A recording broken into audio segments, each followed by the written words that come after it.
Now, speaking of people who are incredibly ineffective, like those parents, the White House Correspondents Dinner took place. I will say this, spoiler alert, Trevor Noah, this is the first time I've ever seen him be funny, even accidentally. So I want to give him credit where it's due. He did it. Yeah, he did a good job. He did go after both sides. Of course, that's because he largely didn't write it. Right.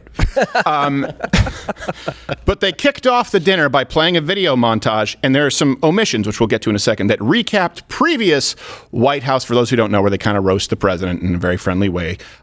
Previous White House Correspondents Dinners. Here is how they led the night. I know there was some talk about my not coming this year, and I admit the thought did cross my mind. George always says he's delighted to come to these press dinners. Baloney.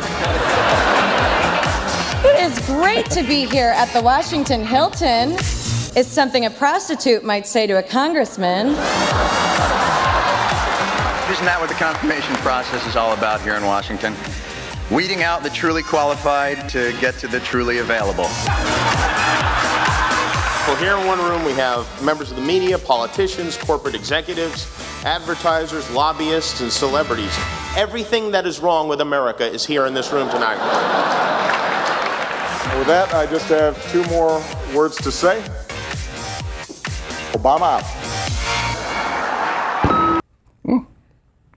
Hey, by the way, one thing that there are very few moments in history that are more satisfying than watching back at one of those correspondence dinners when Seth Meyers and Barack Obama were roasting Donald Trump as a joke. Yes. For losing his first bid as in the primary for Republicans, and he's just sitting there, just like, okay, putting it in the old memory chip.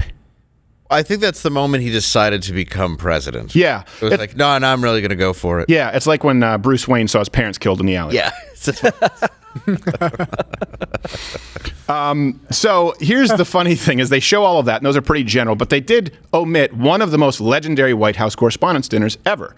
And that would be, of course, Norm Macdonald in the Clinton years, yes. Where you can see here the audience did not react. The audience is largely press.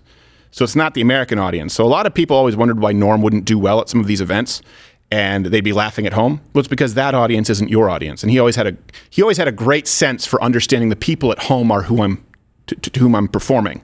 Here's him at a Clinton White House Correspondents' Dinner, I believe it was 97, where the jokes fall flat because they're far too true. Anyways, the dinner was great. You enjoy the dinner? We had some salmon. Yeah, it was delicious. It was great. And I thought it was refreshing to see Democrats serve something other than subpoenas for a change. I thought that was nice, We've had a president that is hobbled, and it's tough on everybody. The Secret Service, it's not easy on the Secret Service. They have had to learn, how to do this, and they've been specially trained on how to lift and carry President Clinton by top experts who've been doing this for a long time. Boris Yeltsin's Secret Service agents. They've stepped in to help,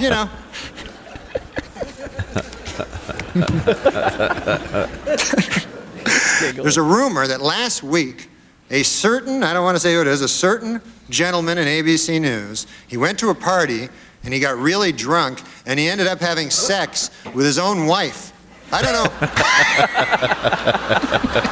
How does that not land? I don't care who you are. I don't know how these rumors get started, but it's probably just a vicious rumor, really.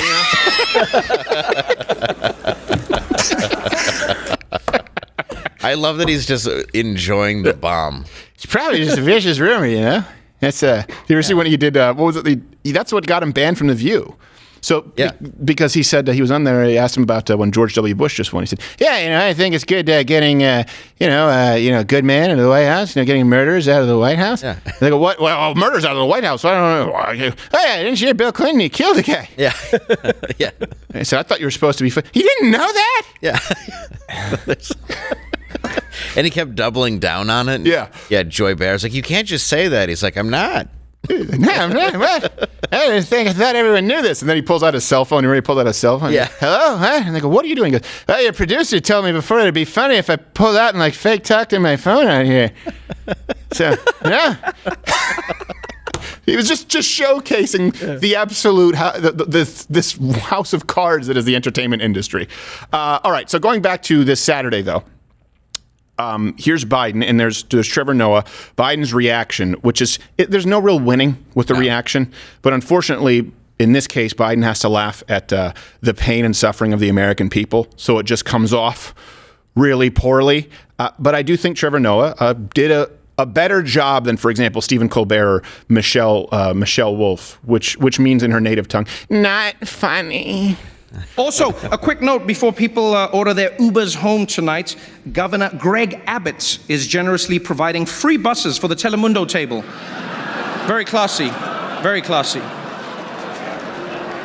I'll be honest. If you didn't come, I totally would have understood. Yeah, because these people have been so hard on you, which I don't get. I really don't. I think ever since you've come into office, things are really looking up.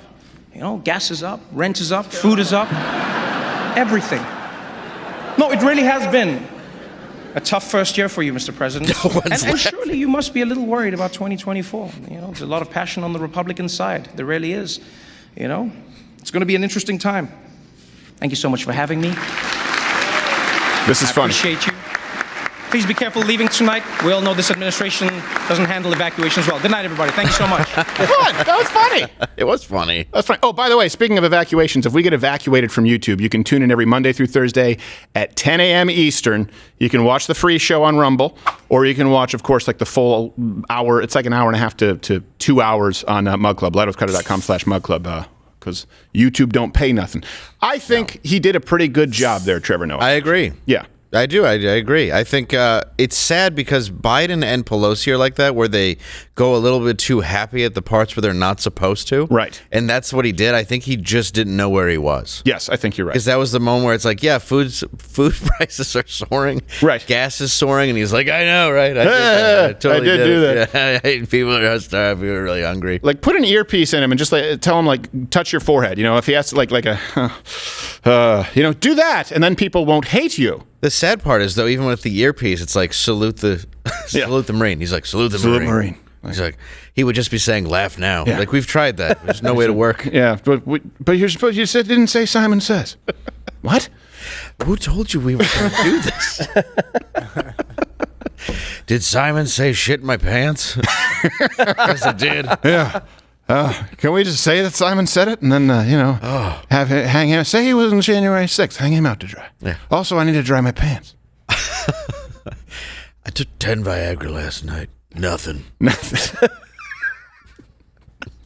Not a wiggle. It turns out that was Adderall. Oh, that's why it's shrunk. Oh, yet I'm also weirdly unfocused. Yeah, I don't know how that works. Is it like a biphasic effect where if you take too much, you get sleepy? No, not at all. You take more, you get more sped up. Yeah, meanwhile, Hunter's wide awake and he's got a jar of Pez. Watch Louder with Crowder live, Monday through Thursday, 10 a.m. Eastern.